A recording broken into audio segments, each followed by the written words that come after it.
This meeting is gonna be long, so grab a snack and buckle up. Good afternoon, everyone. Today I will be reading through Chapter 4 of my published novel, Deathchill, as well as going over the scene from the meeting 2 weeks ago. But this meeting is already going to be long as is, so let's just get right into it. Deathchill. Written by Porscha Aubrey, narrated by Porscha Aubrey. Chapter 4.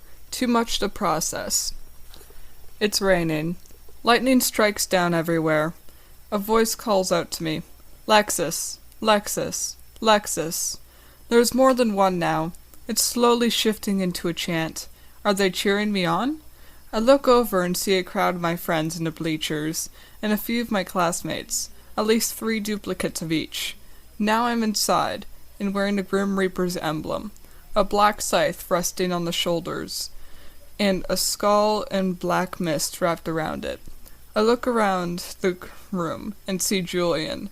He's wearing the Demon Slayer's emblem. I glance behind me and see Julian tied up, cheering me on. I peep back to see Rebecca. Loud, heavy footsteps come towards me. I wake up. Today is the day that I need to decide what team I'm going to be on. I want to be on the Grim Reapers. In fact, just yesterday the leader of the Grim Reapers invited me to personally join. It was such a big deal. So much that my friends and family threw me a party in celebration of the invitation. I also have a hangout day planned with Julian tomorrow. I'm especially glad that he only heard me up to me yelling that I don't like him, instead of everything everyone else was saying. I wonder where he's going to take me. Good morning, Lexus. Are you excited for school? My mother asks with the usual motherly upbeat tone. Yes, I am, I respond, barely opening my eyes. I've prepared you a huge breakfast downstairs, so just head down when you're ready. My mom says, slowly closing my bedroom door. I start to slowly drift back to sleep, too tired to use my powers to wake myself up. I start to go back into my dream, but a few sounds in it are familiar. Footsteps. They force me to wake back up. Wake up! A voice yells, probably Dez's, as he jumps onto me. Troy turns on my lights. Des, don't you think it's a little too early for that? Stop acting so mature, come on! Des yells, not getting off of me. Though lucky that I don't sleep naked. That would have ended up terribly. Troy walks up and pulls the covers off of me. Come on, Lexus, it's your big day. Troy grabs my legs, and Troy, grab her legs and I'll get her arms, Des demands, as they drag me out of bed and toss me into the bathroom. Good morning, Destroy, I mutter with a yawn. Morning, they both say in unison. Be down ASAP.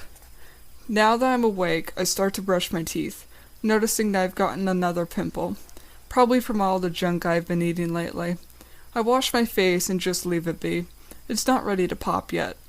Then brush my hair and do my morning stretches, toe touches, squats, that kind of stuff. I'm finally ready for school and go downstairs for breakfast. There are so many smells I don't know how to process it. The feeling of fullness is already creeping up on me. Well, it's about time, baby girl. How's my princess doing?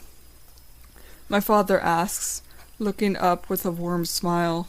I'm fine, thanks, Dad, I say, sitting down at the table. A fruit tea for the lady? Des sets down the cup with the Barbie girl apron on. Our mother probably forced him to wear it. Why, thank you, I grin, giving him a little bow. So what team are you planning on joining? My mother asks as she sets all of the food on the table. Oh yeah, how many have you been invited to again? My father asks. 289 out of 578. So half of the teams in the whole school, I respond, drooling from all the food. Pancakes, waffles, fruits, vegetables, Pop-Tarts, toasted strudels, maple syrup, honey, butter, chocolate syrup, caramel syrup, and little pieces of cheesecake. That's just the beginning. I don't even eat this much. Why did they make so much food? It'll just end up being wasted. What? Half of the teams and more? My dad's mouth gapes open in complete shock. The food continues to pile in. Why is no one overwhelmed by all of this food? Why do you mean by and more? I asked, confusion in my expression. Knowing you, you'll probably get another 200 invites today alone. You'll probably be invited by all the teams before the school year ends, my dad explained with a prideful chuckle. Well, that's just amazing. So Lexus, what team are you planning on joining? My mother asked again. Well, Grim Reapers is my first choice, I answer, with a smile as wide as the breakfast table, as it continues to fill up with food. Everyone went silent. They're just staring at me. A hint of intimidation creeps up into my consciousness. What did I say? Do they have something against that team? What's going on? What teams were you invited to again? My father asked, not blinking. Grim Reapers, Shadow Angels, Wolffangs, Sky Dragons, Stormy Rains, Demon Slayers, Mobile Kinetics, Social Starships, Star Slaughterers, God Slayers, and more. I list all of them with a monotone voice. Why don't you join Demon Slayers? They're first every year, my mother asks. Because I want to join Grim Reapers, I exclaim, a little worried by their possible reaction. Well then, I believe that you'll make the best choice for you, my father states, grabbing us some plates. Thanks, Dad, I respond, still a little cautious. Well, looks like breakfast is ready, my mother smiles, with hands on her hips and pride in her voice. We start preparing our plates, putting a little bit of everything on it. Eggs, sausage, fruit, pancakes, cheesecakes, bacon. I was pretty much making a breakfast cake. So, Des and Troy, who else is on your team? God Slayers, was it? I asked them, forking food into my mouth. Rachel Zapp, they both say in unison, with the same amount of food stuffed into their mouths. What's her ranking? My mom asked with curiosity. Third. I answer, acting like it's not a big deal, even though I'm nowhere near her. Oh yeah, I've been meaning to ask you guys, would you like to be entered into extra training after school? My dad asked, devouring 6 jumbo pieces of maple bacon. Yes! Des and Troy synchronized once again. I don't know, Dad. I'm really enjoying my free time. I stutter, not exactly scared of his reaction, but more by what if I do it and end up losing contact with all my friends. I'm sure that if Anne was here, she would have just read my mind and called everyone over for a group hug. Really, no one can be upset around her. She doesn't need superpowers to control moods and thoughts. She can already do it by herself. It's fine, Princess. You can do whatever you want, but at least go to one of the sessions, Dad says, giving me a little side hug. Okay, I'll see how much I like it. My smile is big and bright. That's my girl. He grins, scratching my head. There's a knocking at the door. I'll get it, my mother shouts, rushes over to it. Hello? Hey, Ma! The voice is distant, but I already know who it is. Oh, good morning, Samuel. Care to come inside? My mother asks and gestures towards the kitchen. Samuel's close enough to my family, and spends so much time here to the point that he even calls my parents Mom and Dad, without raising any eyebrows. I would love to. Samuel skips inside my house. So what's for breakfast? Literally everything, I grin, walking up to him and giving him a hug. Good morning, Samuel. You know, a person who doesn't know your family very well would be confused by that, Samuel mentions, taking a seat at the table. What's the occasion? Lexus is choosing a team today, Des answers, mouth full of waffles and croissants. He uses his knife to point at me. Oh, what team are you on, Samuel? My dad asks. I'm on Stormy Rains, Samuel says, still trying to decide which dish to start with. That's cool. Who else is on it? My mom asks, sitting very prestigious. Brick Sticks is the main one, Samuel answers, starting with 8 chocolate chip pancakes topped with bacon-flavored maple syrup and some fruit. He's ranked 5th. How's the new soul treating you? Troy asks, with a bit of egg falling out of his mouth. Oh, sorry. Pretty good, but a bit scary, Samuel says, spreading extra chunky peanut butter on some waffles. How so? My mom asks with a concerned brow. So as you guys know, I'm unconscious. I have no way of holding my souls back. So I have to tie myself down before going to bed. Samuel starts, trying to swallow the peanut butter waffle sandwich. So this morning, I woke up covered in blood, and I thought that one of my female souls started their period. Luckily, everything was clear, but when I finally woke up and went into my room, I saw an almost dead elderly man on my floor. Everyone became quiet, possibly making this a moment of silence for the poor old man. Well, what happened? Des asks, breaking through the silence like a triangle in an ensemble. My parents took him to the hospital, and apparently a guy was threatening to shoot him. So the Sholawari broke out of bed and was wandering the streets. We ended up coming across them. The Sholo started attacking the dude with a gun and ate him. Then the old man fainted, so we ended up taking him back to my place. We've already erased his memory, and there was no one around, so that was lucky, Samuel explains, seeming to forget that there's 2 adults in front of him. So the blood wasn't from the old man? My mother asks, raising an eyebrow. Luckily, no. I'm still a little traumatized from seeing a bloody old man on my floor, though, Samuel asks, dipping some strawberries into the chocolate fountain. Want us to ask someone to erase that event from your memory? My dad offers. Somehow neither of them care that Samuel ate someone. No need. I'm planning on getting a Valpole, Samuel answers. A Valpole is a journal-like book that you are able to put your memories into. Once you put your memories into the book, you will not be able to remember them without reading the book or having it with you. Better eat a little faster. We have to meet up with everyone else, Samuel mentions to me, filling up his plate once again. How is he even still hungry? He ate a whole human and more. Says the one that's filling his plate, I chuckle mockingly. Just wait until your guys' metabolism slow down. My dad speaks with an old man laugh. Oh yeah? Breakfast tastes great, by the way. Thank you, Samuel quickly exclaims, turning to my mother. Where are your parents, Samuel? My father asks. They are at work. They also wanted me to say thank you for letting me spend so much time here, Samuel responds with a smile so kind and genuine it might as well have been from a child. There's another knocking at the door. I'll get it, Samuel and I say in unison. We open the door and see Anne and Lucas outside. Huh? Where'd they go? Lucas asks, looking around. They were just here a second ago. Just give them a second, Anne exclaims, with a slight sign of annoyance. I look at her with confusion. Hey guys, come on in, Samuel sings. Thank you, Anne answers.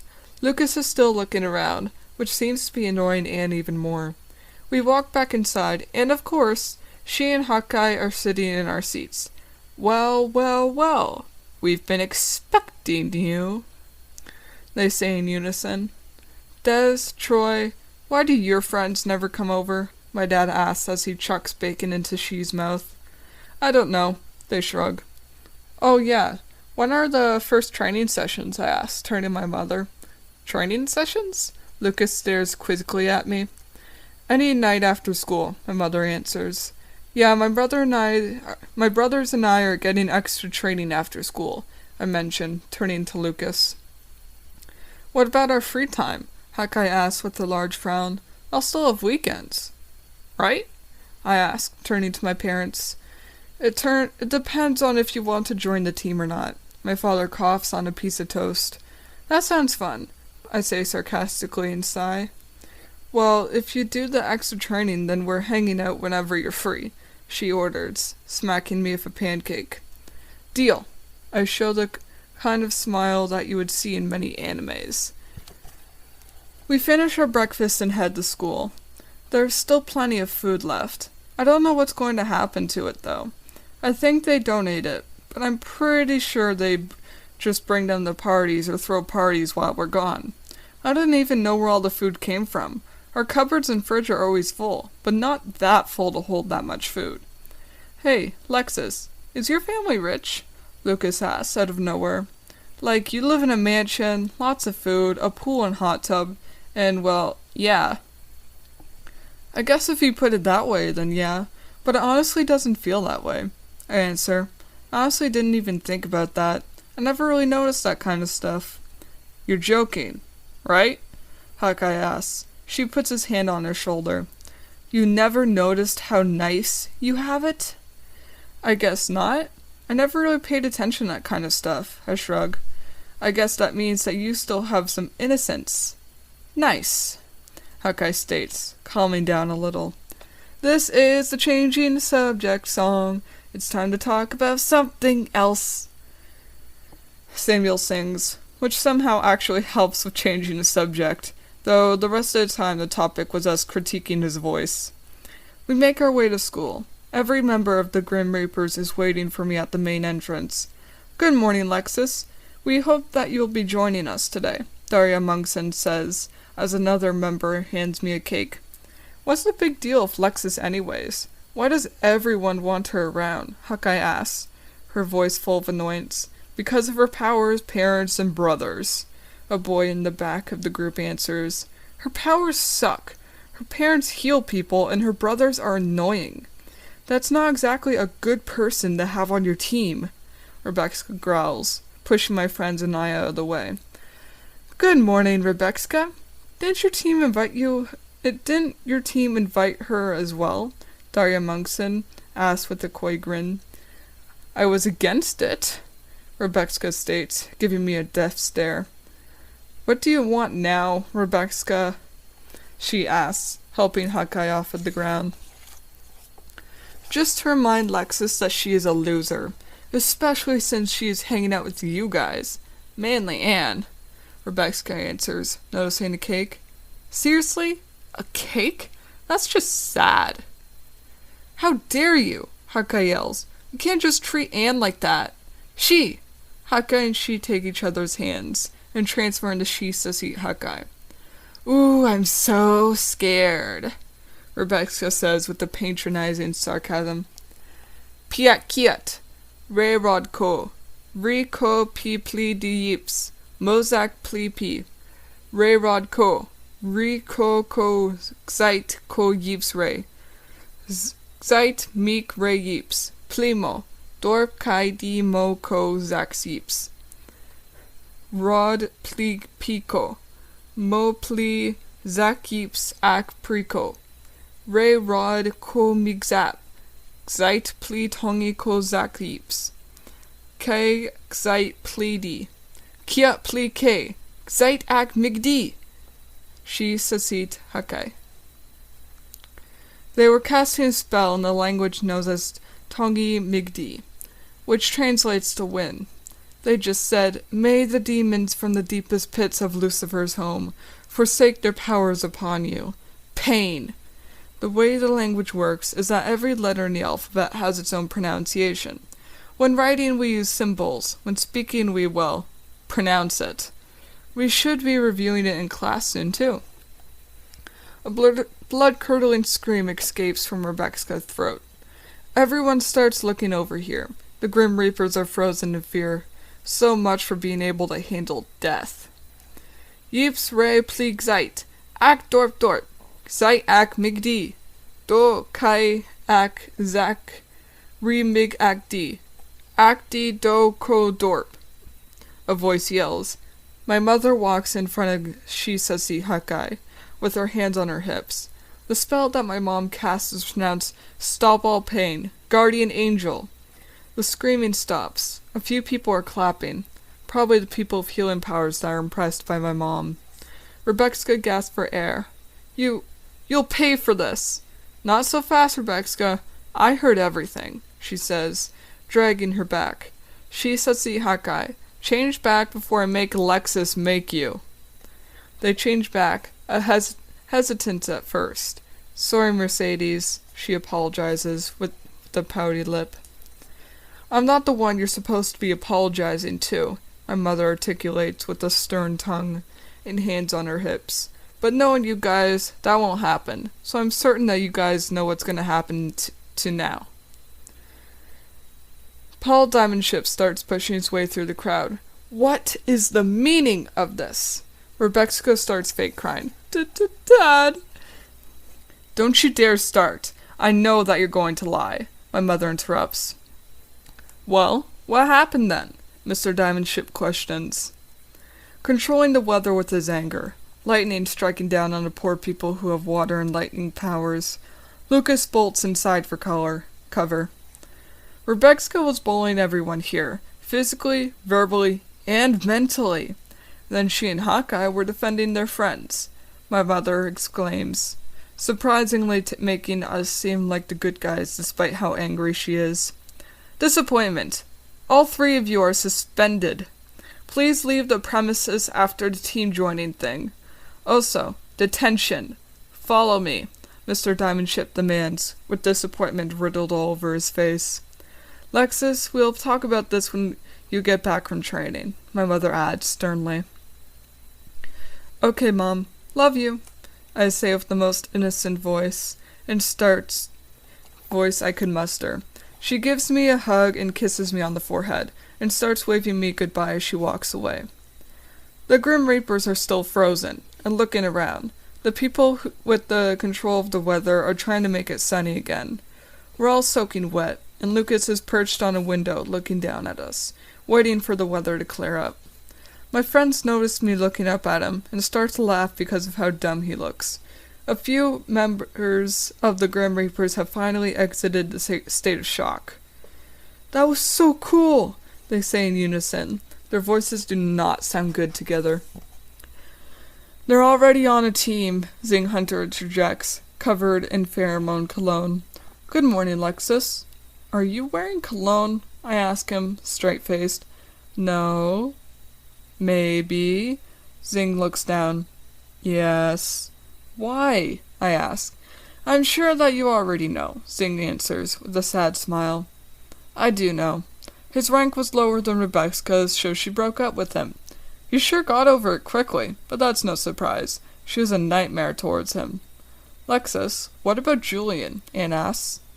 Who's Julian? Zing asks, obviously getting jealous.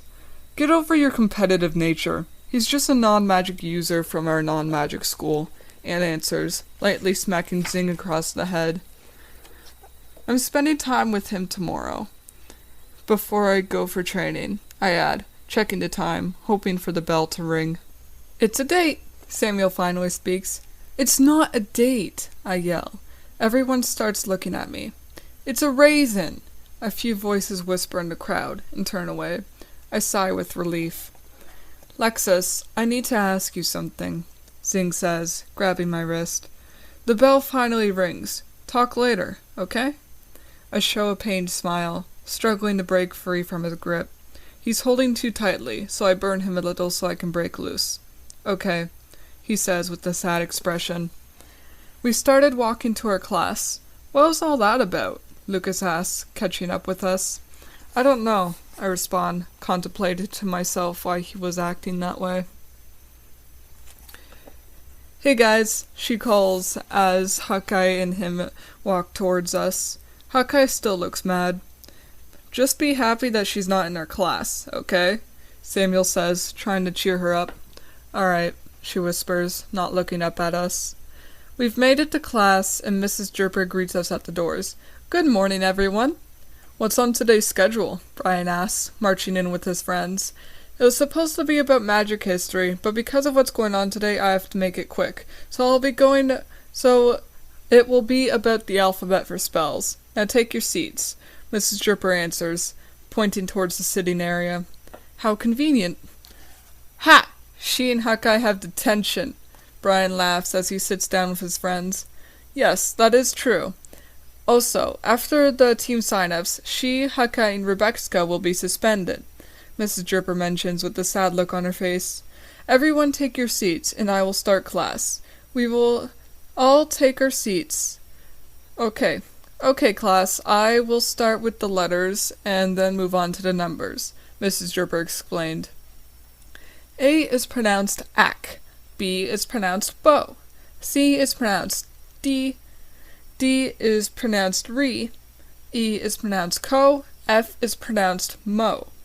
I can already tell that about half of the class is already zoned out.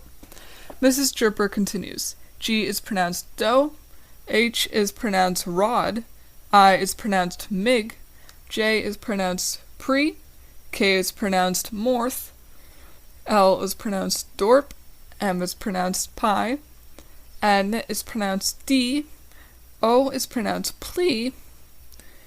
I know it's just the alphabet, but she could at least say something other than is pronounced. Mrs. Dripper doesn't seem to notice how bored everyone is, and continues to put us to sleep. P is pronounced Zeit, Q is pronounced Zeke, R is pronounced Zach, S is pronounced Yeeps, T is pronounced Ray, U is pronounced K. We're almost done. Mrs. Dripper starts to catch on, but doesn't seem to care. V is pronounced Wong, W is pronounced Tongi, X is pronounced Xini, Y is pronounced Kiat, and Z is pronounced Moch. Now for the numbers. Everyone groans. Hey, this stuff is important for your spells. Couldn't she have at least quickly made something that made this more interesting? Like one of those quizzes that are put up onto the screen and the entire class has to compete for first place. Mrs. Dripper starts again. 1 is pronounced ta. 2 is pronounced ki. 3 is pronounced tika. 4 is pronounced ka. 5 is pronounced zo. 6 is pronounced vol. 7 is pronounced quo. Almost done. Come on. 8 is pronounced bup. 9 is pronounced gash. And 0 is pronounced mew. It's about time. This is so boring. Look, I understand that you guys are in 9th grade and you shouldn't have to learn about Tongi McD anymore, but you have to since it's essential for spells. Anne shouts out, what about people like me who can only read minds? It's not like I can use spells. That's the thing. You can use spells. Come talk to me before lunch. I'll give you some books to study, and since your power doesn't exactly give you any strength advantage, and you'll also need to learn hand-to-hand combat, Mrs. Dripper states, giving a lesson that's actually useful. Though it's only helpful for Anne. Yay, books! Anne squeals. A few kids roll their eyes at that remark. Anne has loved school, books, and reading for as long as I can remember. In 1st grade, she was already reading at a university level. The teacher wanted to boot her up a few years, but her parents said no, and wanted her to enjoy her time with her friends. For a demonstration, I will use my spells for my telekinetics, Mrs. Dripper says, getting into a casting stance. P-a-kiot, re-rod-ko, do-pli-ri, pli-mo, do-zak-ak-wong-mig-rai-kiot, di-ak-ke-yips-ko, ak D Zak Ak Yeeps Rod. Plimo Pico Reiko Pli Zak Yeeps. Ak Site Pli D Ak Dorp Kiat Site Yeeps Ko. A bunch of meteors start crashing to the ground. I feel bad for the janitors since they have to clean it up. Whoa, what was that? Brian yells in awe, staring out the window as kids use their powers to break the meteors. What I said was, may the god of gravity cause a crash of meteors. Apocalypse, Mrs. Dripper explains with a prideful grin. Mrs. Dripper, can you please get rid of the meteors that you called in? Right now. Mr. Diamondship yells over the announcements. Ha, alright. Ka ID re pli, ak dorp dorp. Raid rod ko, rod ak zak pli, p. Ray rod ak ray, mig. D ak k yeeps ko re. Ak zite pli d ak dorp kiat zite yeeps ko. Mrs. Dripper yells. All of a sudden, all of the meteors disappear, and all the kids and buildings are fine again. The spell that I cast was pronounced, undo all of the harms that I caused. Apocalypse. Why did you have to do that? I yell out. Because all of the safer stuff I can do in here don't require a spell, Mr. Dripper exclaims. Also, I've created a website that will show you guys the symbols for each letter, so you can practice written spells, practice written spells. It's at totally-real-website/tongimigd.ca. Brian raises his hand. How do we learn new spells? Either read a book or someone can teach you, Anne answers. How are spells created? Stevens shouts out. Some very smart people who do their research. Also, in about a month or so you guys will be assigned to make your own spells, Mrs. Dripper answers. One to improve strength, one for healing, one for defense, and one for stealth, and one for speed. All of that for each of your powers. Well, I'm lucky then, Anne exclaims, with a laugh. She obviously upset a few people with that remark. Pick a god that goes well with your power, and do some research. I'll discuss what kind of research when the time comes, Mrs. Dripper explains. Want to know what I find funny? Brian asks. What? Mrs. Dripper responds. The fact that non-magic users think only one religion and story is true, when they're actually all true. All of the gods are real. Everything is real. And we're all just protecting them from the truth. Why is that?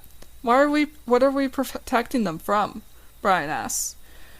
Some of our people who can see into the future saw a future where we told them the truth, and all hell broke loose because of the more dark religions and beliefs.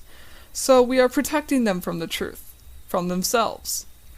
Mrs. Dripper answers. The announcements start. Good morning, everyone. Today is Friday, September 10th, 6078, and these are today's announcements. Mr. Diamondship continues. Today's the big day, the day to join a team. There are 578 this year. So choose wisely. The first team competitions will start on Wednesday next week, where they will be ranked. In exactly 5 minutes, you all will be teleported to an area where the event will take place, so please be prepared. Paul Diamondship, signing off. Well, 5 minutes. Everyone please line up. Mrs. Dripper rolls her eyes. We all get up and line up in front of the door. Since the classes are so big, we are given 5 minutes to line up on even ground. The reason why we have to be on even ground is because when we're teleported, the people on higher ground will be in the air when we appear, and the urgent landing can hurt their joints. The 5 minutes are up, and we are instantly teleported. It's an indoor field, and there are booths all up and down the rows, kind of like the science fair. Alright guys, you've got 2 hours until lunch, so go quickly, Mr. Diamondship announces. All of a sudden, I was bombarded by teams wanting me to sign up with them. My friends are pretty much acting as my bodyguards. I still don't know why I'm so popular. It's almost like somebody is controlling how they feel. No pictures, she yells, pushing someone back. He's getting really into this whole bodyguard thing. Hey, where's the Grim Reapers? I shout into the air. All of a sudden, a row was opened up towards the Grim Reapers. Okay, that was pretty cool. Everyone lined up and bowed as I walked past them. What's going on? A sense of panic starts to rise within me. Randomly, somebody took my hand and pulled me into the crowd and out of the building. It was Brian. I'm so very sorry, Alexis, he apologizes and attempts to catch his breath. What's going on? I ask. They're going all out of whack, he explains, looking at his hands. I was testing something out, and well, now it's spreading. What do you mean? I ask. I hear people screaming for me in the background. What were you testing out? All of a sudden, there was a bang, and I heard a voice calling for me. Lexus, wake up, Brian shouts in my ears as he shakes me. You need to wake up. We're going soon. What do you mean? I ask as he's shaking me. I am awake. Eerie screeching. And a dark figure explodes the whole building. They're wearing a black cloak with a hood, a skeleton mask, knives in their boots, and a sword by their side, a bow, and arrows on their back, a scar across their eye, and blood all over them.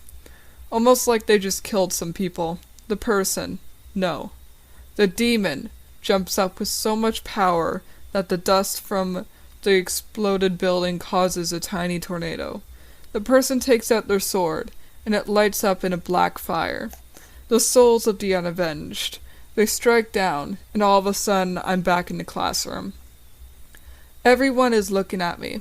I glance at Brian, and it seems that he was asleep as well. I look over at Anne, and she nods. She saw the whole thing. A dream? A nightmare? The future? No, it can't be the future. I've already reported the dream that you two had. Now come line up. Anne orders, rubbing my back. I pinch myself to make sure that everything is real. It is, so far. I walk up to Brian. He looks afraid. Are you testing anything? I ask him. Maybe, he mumbles, not looking at me. Let's talk about this later. Meet me at the training field at lunch. I help him up. Okay, he stutters. We'll have to assess your guys' brains after you sign up for the teams, Mrs. Jerper mentions. We teleport just like in the dream. We're in an indoor field with all the teams lined up and down the rows like a science fair. Unlike the dream, nobody notices me. I'm not getting surrounded by a bunch of people. I'm not being seen as a big deal this time. I guess I kind of miss it, but I prefer my real life much more. I'll see you guys later, I shout, waving goodbye to my friends. Bye, they wave and shout back. I start walking to the Grim Reapers. It's on the far end of a several-mile-long field. I should have asked She or Hawkeye to teleport me there. Anne says you're welcome, she says, teleporting me to the stand. I laugh. Thanks, I say. I guess that having a friend that can read minds does have its perks. Thanks, Anne. Good morning, Lexus. So you've decided to join us after all? Daria Monkson greets me, handing me a needle, an orb, a varsity jacket, and other stuff with the team symbol on it. I guess so, I mutter, plucking myself with the needle and rubbing it on the orb that she gave me, and an orb that was on the stand. When does training start? After lunch on the training field. You'll be a few minutes late to your real-world class. Every day, Daria exclaims. Alright, thank you, I say as I'm teleported into a weird testing lab. What's going on? I yell, and struggle in my bindings. Calm down, we're just assessing your brains, Mr. Diamondship explains, reassuring me. Just sit back and relax. It shouldn't be too painful. Okay, I breathe, looking for Brian. He's beside me. He looks like he just got the life beaten out of him.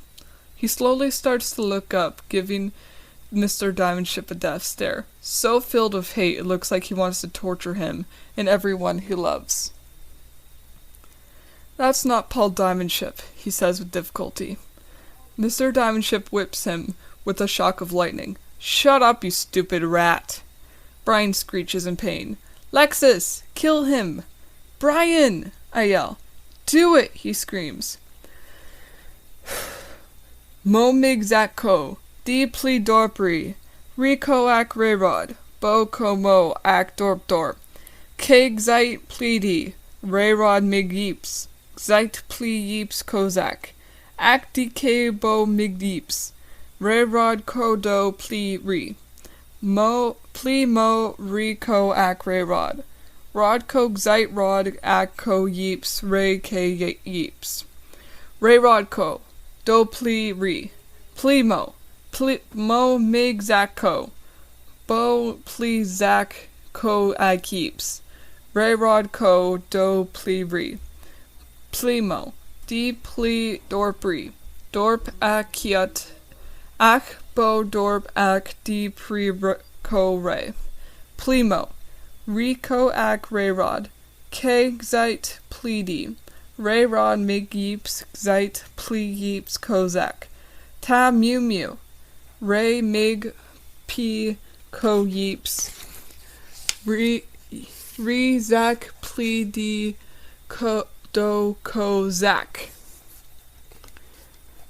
I cast my spell, that is currently a work in progress.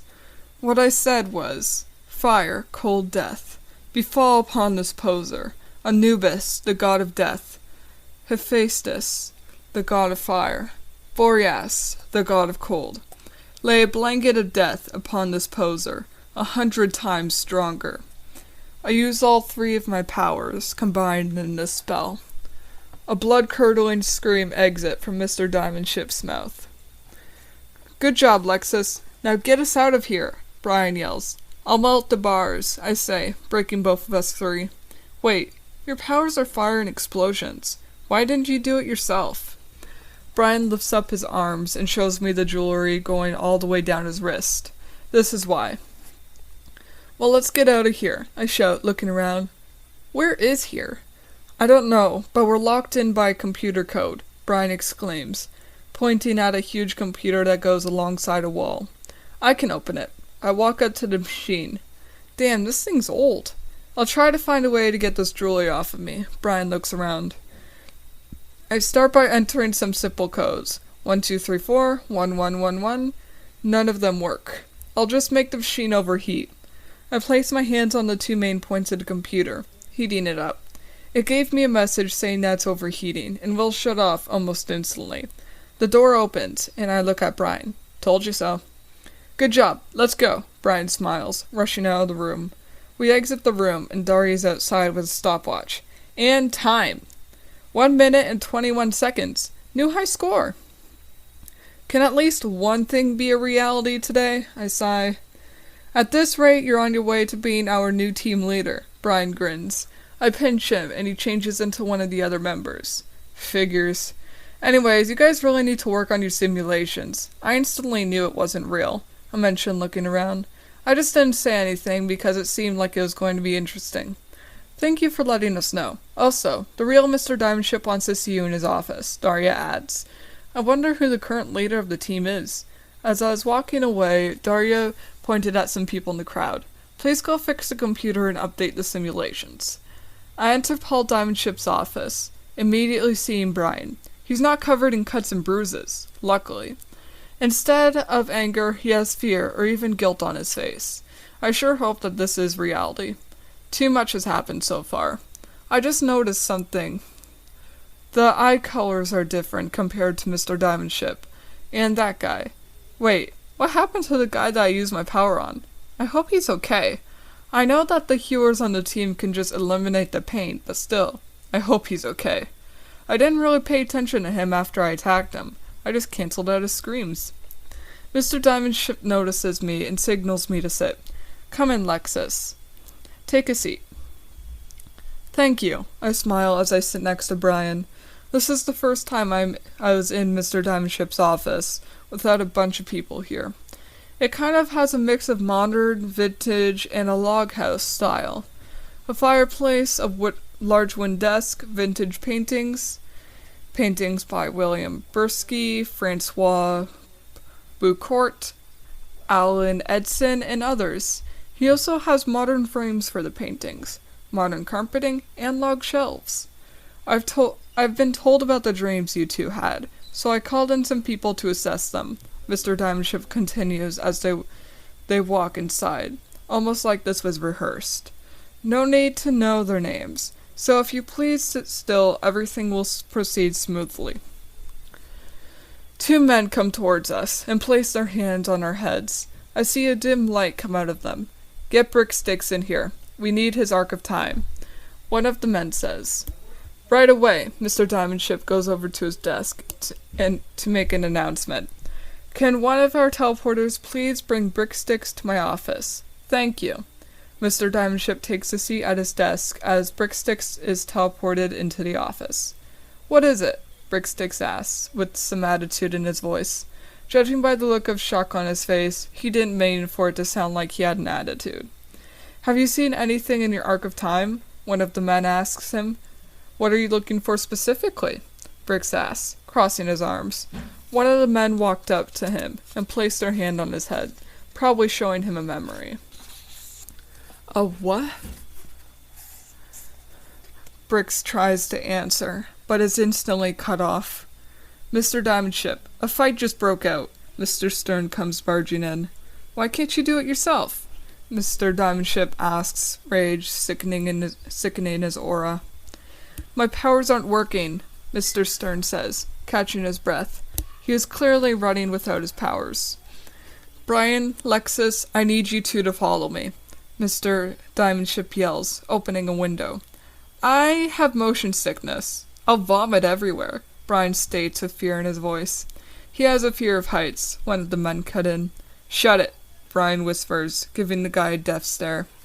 Lexus, numb him with your cold powers. Mr. Diamondship demands. Why don't you just teleport us there? I ask him. That power isn't working right now, he responds with urgency. Now numb him. So you're just gonna pick us up and jump out a window, I yell. What if that power isn't working either? I didn't think of that. Fine, let's run, Mr. Diamondship says as he bolts out the door. Brian pulls me aside as we are running. Lexus, come with me. Why? I ask. Just come on, he asks. He starts to pull me away. We make our way to a chemistry lab, where potions are made. I caused that fight, Brian confesses. Okay, 2 questions. 1, why? 2, what about the magic powers? I ask, watching as he set up some beakers. I use my powers to make them think that they don't work. I made them doubt themselves, Brian answers as he grabs some herbs and dead animals out of the cupboards. As for why I caused the fight, it was so that I can get us away from them, and explain to you why we saw those dreams. Also, the fight is between Rebecca and Zing, just to let you know. Those 2 fighting would make sense, especially since they recently broke up. I agree, watching as he sets up everything on the lab tables. So what's with all this stuff? I kind of have a crush on Anne. So I need your help making a love potion, Brian mutters, starting to blush. Why don't you just ask her out? I shrug. Not like she has her eyes on anyone.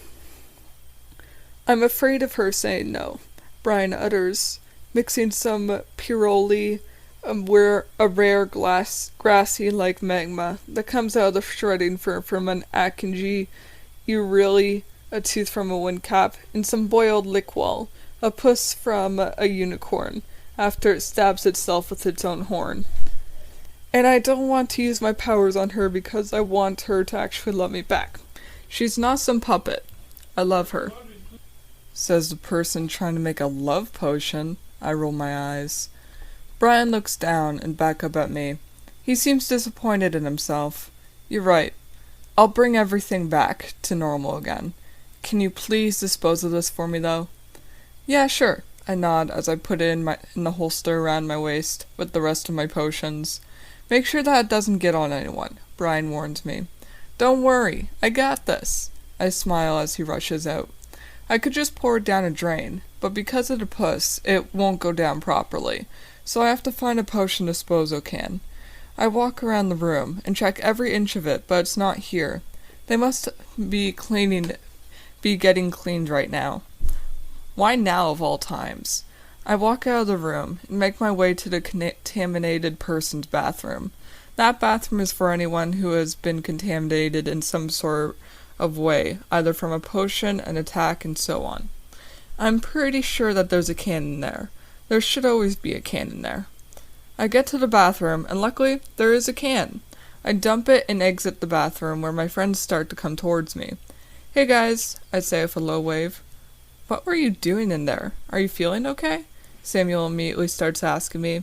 Anne is obviously already reading my mind. Can't let her know about what just happened. Unicorns, rainbows, ice cream, and butterflies. She laughs. I'm fine, just looking for someone. I glance around. Brian? She asks, wrapping his arms around my neck. Yep, I nod, trying to act as little suspicious as I can. Yeah, we just walked past him. He said hi to Anne, Hawkeye exclaims with a cheeky grin. What happened next? I ask, genuinely curious. How bad did he mess up? Anne smiled at him. He screeched, and then he ran away, Lucas says, clearly a little upset that she's arms are still around me. I laugh. That's even funnier than I thought. The bell rings. Well, see you guys at normal school, I say, waving goodbye. But your practices start after lunch, Lucas mentions with a saddened face. I want to do some research in the library, I shrug, slowly turning around. Can we come too? They all say in unison with large amounts of energy. It's amazing that I don't find this creepy. Sure, let's go. I grin as we walk to the library together. We could just teleport there, but it's more meaningful walking together. Do you have any clue why Brian acted like that? Hawkeye asks, turning to me. Some of the others also turn to me with the same questioning expressions. Nope. All I have to say is when's the wedding? I hint with a laugh and toss my arm around Anne's shoulders. February 30th. Anne answers with a smirk. Cool, so we're going to a different universe? Samuel claps his hands. Can I be the priest? No, and sure. Anne chuckles, placing her hand on his head. Want to teleport? She finally speaks with a lazy tone. Sure. Lucas says, looks like the meaningful walk didn't last long. What did you want to do here anyway? Hawkeye asks, looking for the books of Shisasi Hawkeye. She always manages to find some sort of information in those history books that were false, and she would just laugh at it. Siblings. Found one that says we were siblings? She asks, turning to her, while holding a book on Japanese mythology. That's a new one. I'm surprised that it took so long for us to find one of those books. I hate how very few of them mention Demon, Hawkeye growls, slamming the book back on the shelf. Demon is her pet dog that was killed billions of years ago. He was making his way to she in an attempt to help her while she was getting beaten to death. However, she was already getting buried alive, and the ones that do mention Demon talk about him like he was a bad dog. One book that I found last week said that Demon was the one that killed our parents and later us in our sleep. Why don't you guys just make an autobiography? Lucas asks, looking at scrolls of water magic. We did. There's only one in the whole world, she mentions, watching Hawkeye get closer and closer to blowing up with anger. What happened to the rest? Lucas asks, noticing Hawkeye, and slowly starts backing away. No distance can save anyone from when she blows up. We only wrote one, and it lives with the last person I possessed. She died on May 5th, 2116. Hawkeye exclaims, opening another book. Which means that she was born April 5th, 2005, she says, looking at pictures of mythical creatures. Everyone that we have possessed always lives for 111 years in 1 month. That was the girl's name? What was the girl's name? Samuel asks, changing his arms between forms. We can never say her name, or else she'll be living out her days as a demon. Hawkeye shakes her head, with the anger in her eyes raging even harder than before. Demon was a bird? Are you kidding me? Maybe you should try reading something else, Anne suggests, looking at books of Harmonia, the immortal goddess of harmony and concord, who has the powers to read minds. Especially since it's making you so mad that you want to kill the next person that mentions your past incorrectly. Stop poking around inside my head, Hawkeye groans and slams the book back onto the shelf with a fierce rage. I continue to look around. I don't exactly know what I'm looking for, but I'm still looking. Lexus, did you find the book yet? Samuel asks, with the boredom in his voice echoing throughout the library. Why don't you find something to read? Lucas suggests, glancing over at him for a moment, then back to the scrolls. Reading is boring. Samuel sits up.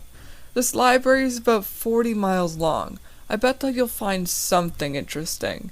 She sighs. How about some books on beautiful monsters? I already read every single one. Samuel waves his hand in the air, dismissing the suggestion. There's a million books on that subject. Lucas yells in shock. I like pretty things, and I use takeover magic. Samuel rolls his eyes. I guess I could do some research on the god of poison.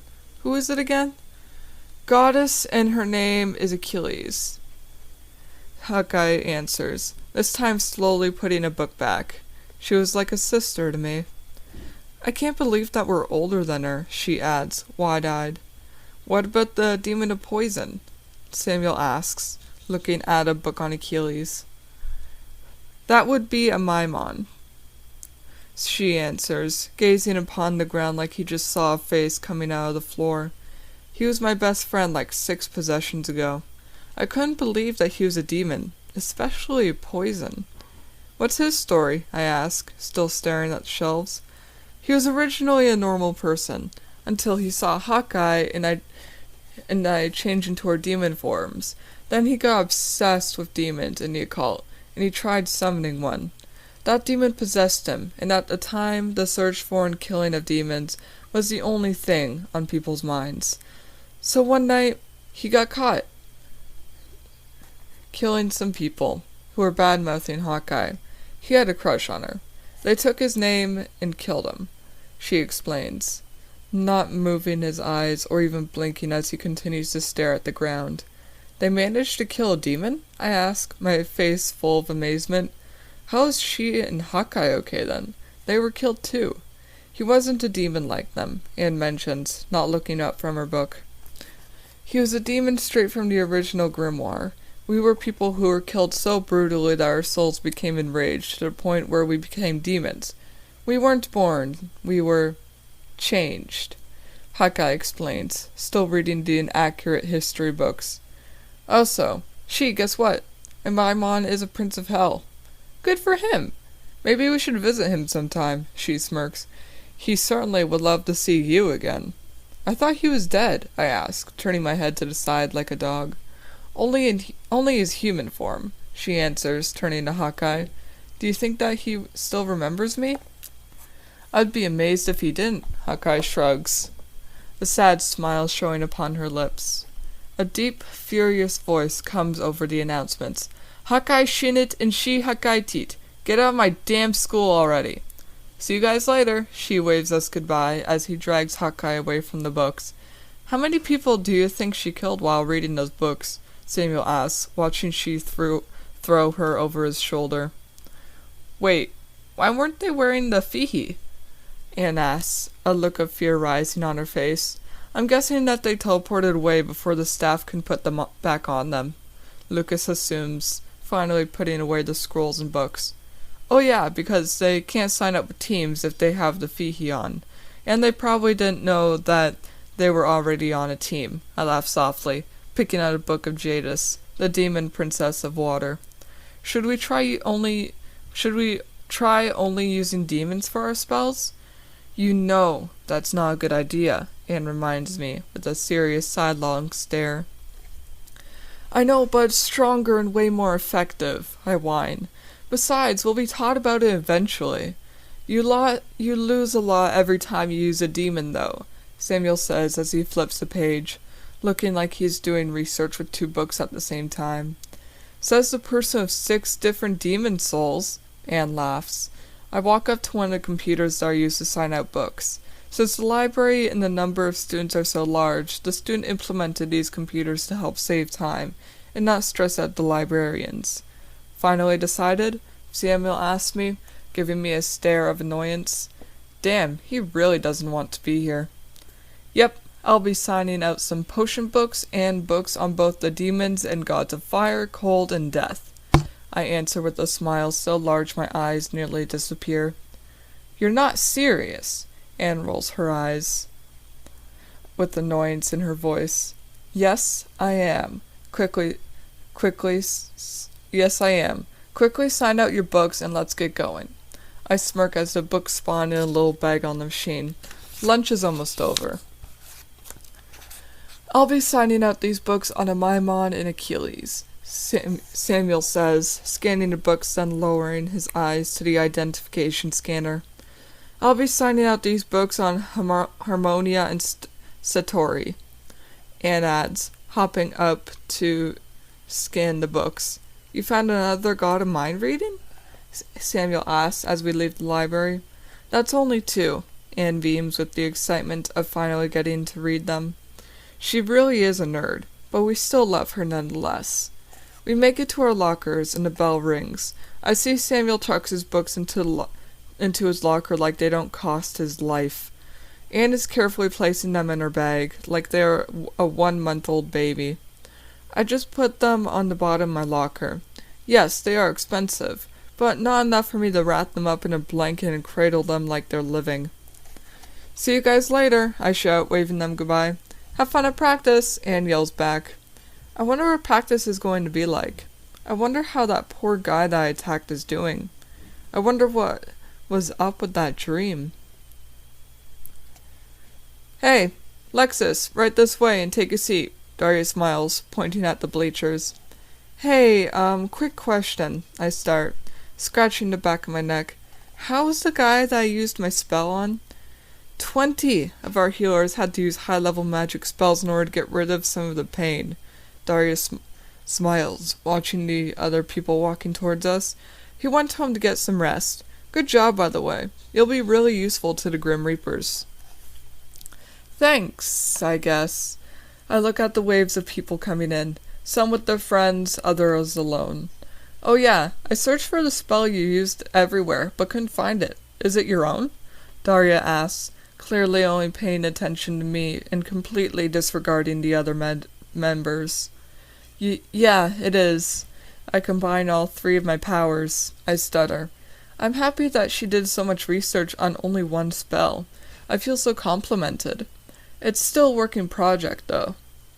Well, seeing how you perform at the first team competition, you have a very high chance of being promoted to team leader. Daria hugs me, cheerfulness in her every move. I bet this is fake as well. Where's Brian? We're starting soon, so take a seat. I take a seat on the bleachers with the rest of the people. Some of them are pretty normal looking. Natural hair, no wacky styles, no excessive accessories, except others are quite wild.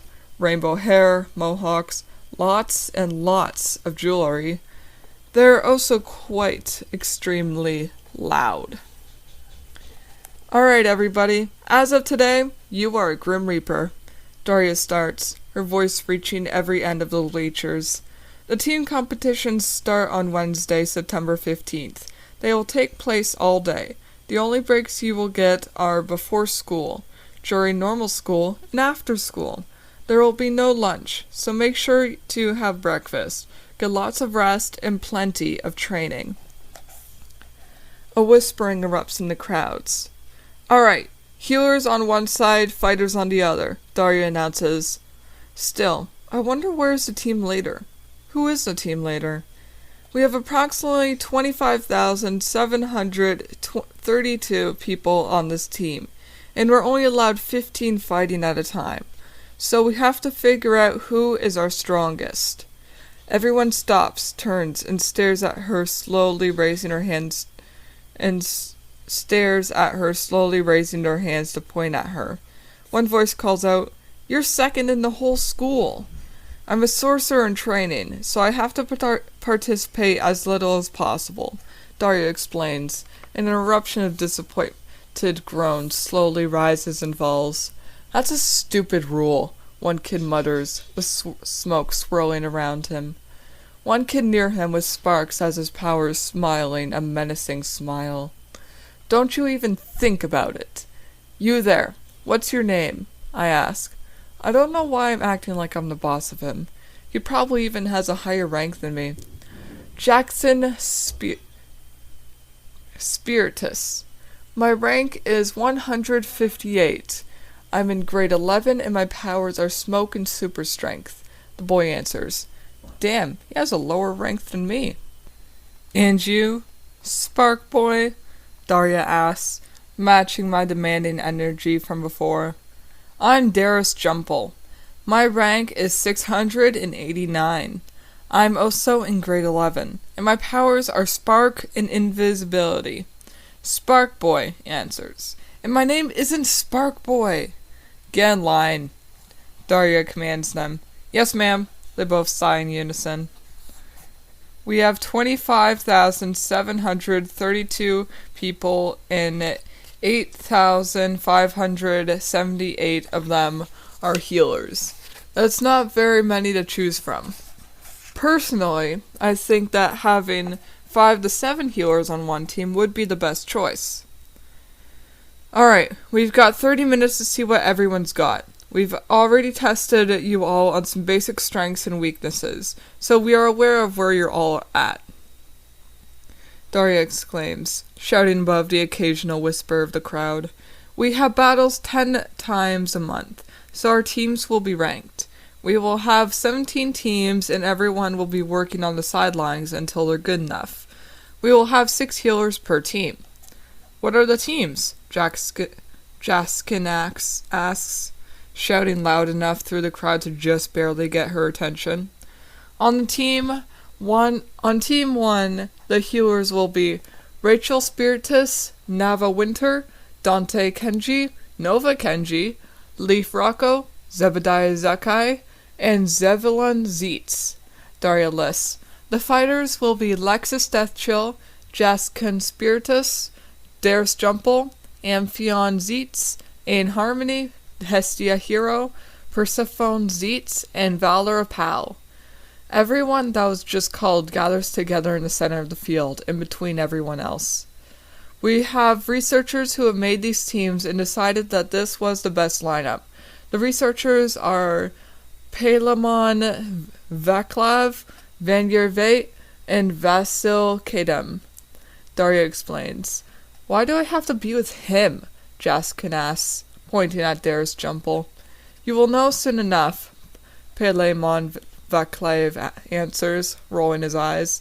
The people who have already been placed on a team. You may leave to your normal school now, Vanyer Veit announces, turning his back from Vasil Kadem, who is asking him questions. The next meeting is Monday after lunch. Don't be late, Vasil Kadem yells as he waves us goodbye. Everyone is already talking to each other, asking for their WeNip social media site, and planning on hanging out on the weekend to train. A few of them turn to me and ask me a question, but I don't respond. I wonder how many of them think I have a pole up my ass so far. I just want to catch up with my friends. I don't really care about what they have planned or what they think. I get to my class where I see Mrs. Jerper listening to music and dancing around the room. Her youthful energy is uplifting. I'm glad to see that she has her innocence. I mumble, "Oh!" Mrs. Jerper screams in shock, stopping in place and nearly knocking some stuff off her desk. "You're an amazing dancer," I laugh, slowly walking to the basket of tikis. There's a brooch of a skull. I've never seen it before. "Thank you." Mrs. Jerper notices me checking out the brooch. "Your friends got it for you, so you can keep it." "Oh, okay," I say as I pin it on my jacket. When did they get the time to get me a brooch? "Now get out!" Mrs. Jerper yells, suddenly remembering that I saw her dancing. "See ya!" I grin as I teleport out. I teleported into a bush outside of the school. It is quite a nice day today. It's very rare that you'll ever experience any sort of weather in the land of magic. It mainly looks like space the entire time. Stars and galaxies everywhere. Also, with all the people changing the weather to suit themselves, you never actually experience non-magical nature. I walk into the office and am greeted by the secretary. Her name is Janice. She is quite overweight, but her thick, beautiful hair helps distract us from her triple chin. I feel bad for even thinking that, because she's so kind. I hope nothing bad ever happens to her. She deserves the world. "Good morning, Lexus," Janice grants me. "How's the martial arts competition?" I'm guessing that the school said I had martial arts or something. "It was awesome. I won every single match, and I'm going into the semifinals on Monday. I'm quite proud of myself for making this up at the top of my head. I'm also being invited to a few more professional teams, and I'm training some new fighters." "Just don't work yourself too hard. You still need to live your childhood." Janice laughs. She's so nice. It's a shame that she's unable to have kids. She'd be such an amazing mother. "Thank you. Have an amazing day," I praise as I wave her goodbye and head to my class. I wonder what Julian is doing right now. I wonder if he got kicked out yet. I walk into class where I'm greeted by Mr. Snyder, already lecturing Julian and my friends. "You are all so stupid and worthless," Mr. Snyder is yelling at the top of his lungs, almost reaching an inaudible pitch. He notices me enter the classroom. "Oh boy, another one. Why are you always so late? You guys will end up working at McDonald's if you keep this up." He's still screaming and lecturing us as I walk over to take my seat with my friends. In fact, he continues to scream and yell at us for about 7 more minutes, although of course I'm not paying any attention. He does this too much for anyone to really pay attention. Why hasn't anyone come to check up on us yet? Why is it that nobody is even a tiny bit worried about us? Mr. Snyder stops all of a sudden and walks to his desk. He places his hands in his head and lets out an aggravated sigh. Some of us are coloring, passing notes, whispering to each other, and others are texting or playing on their phone. None seemed to show any interest in anything Mr. Snyder had to say. "Hey, Lexus," Julian whispers to me. "Oh, hey, Julian," I whisper back, checking to see if Mr. Snyder noticed. "What's up?" "I was wondering where you would like to hang out this weekend," Julian asks, looking around to see if anyone is eavesdropping. I've completely forgotten that I made plans to hang out with him this weekend. Everyone keeps talking to me like it's a date, but it's really not. "There's this one place I've been wanting to go to for a while," I whisper. Lucas looks up, noticing that we're talking. I'm probably getting too loud. I should quiet down. "It's called Meetup."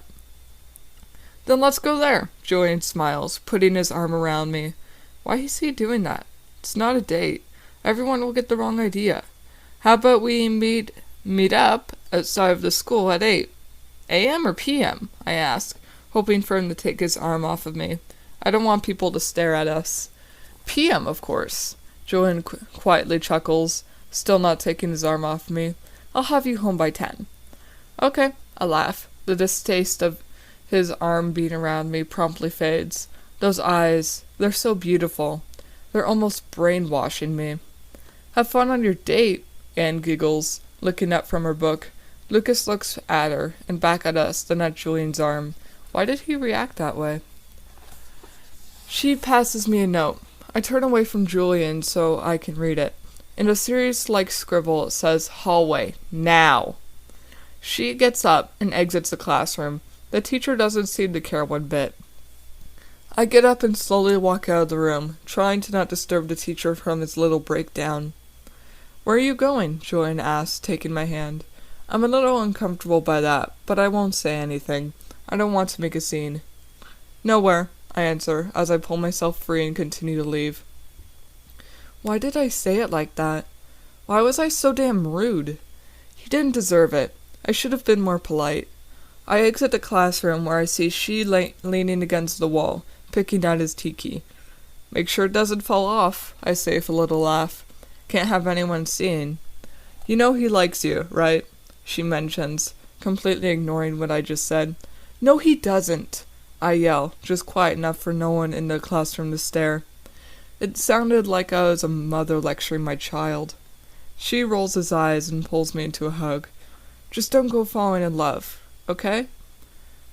Only with that hug, I realized how cold the hallway was.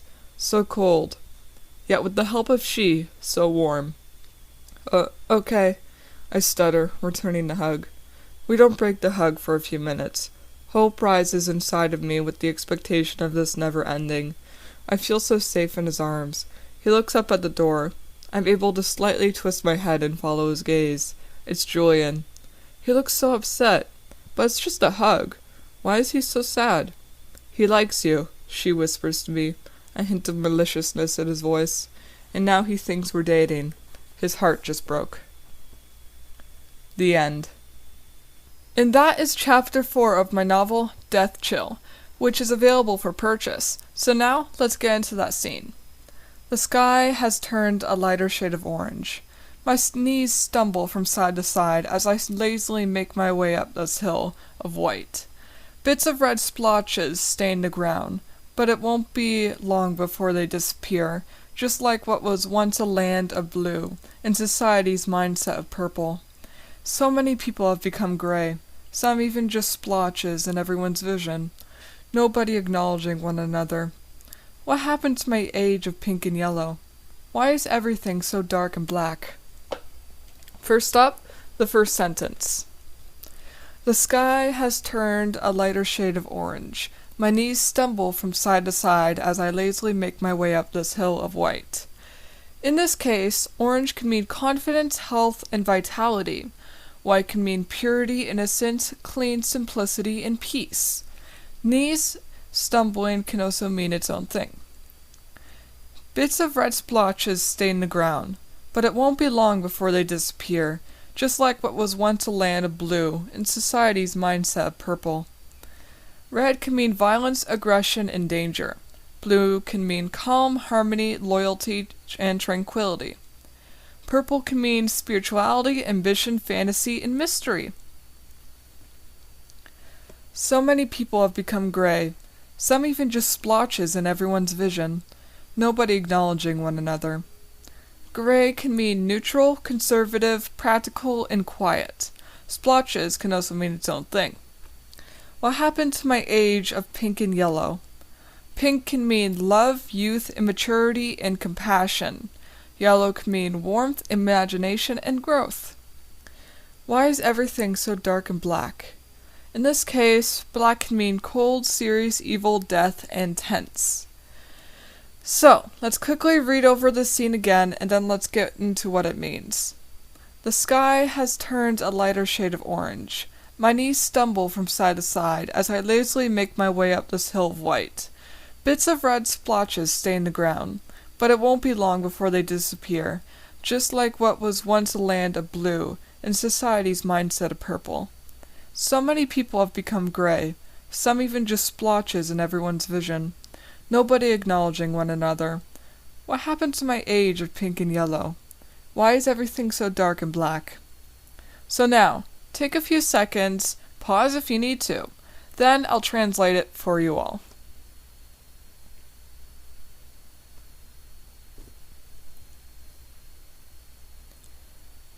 In this case, the world has gained more confidence and vitality. This person is drained and weak as they struggle with walking up a hill of innocence, one that they may have ran up when they were a child. Though you can see bits of aggression and danger within all of the innocence, sticking out like a long-lasting trauma. The anger will eventually fade, though, just like how society's mindset of ambition and fantasy faded, as well as the disappearance of the land's harmony and tranquility. Due to all of the change in violence, society has become quiet and neutral. Some people not even recognizable, most likely due to them being a lower class. Their days of youthfulness, love, and warmth are gone. They have been replaced with tension, cold, and seriousness.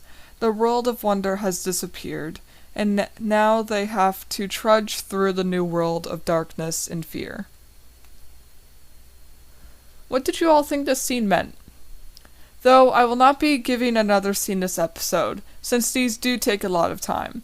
But if you truly love hearing these scenes and their translations, then tell me. Leave a review telling me if you actually enjoyed listening to these scenes, and I'll start them up again. Check out my newly published novels on Amazon called Deathchill and Flamerip, link in description. Check out the Creative Writing Discord server in the description. Check out the Creative Writing Club Instagram at creativewriting_club. Check out my personal Instagram at dark_night_wolves. Let's bring this extremely long meeting to an end.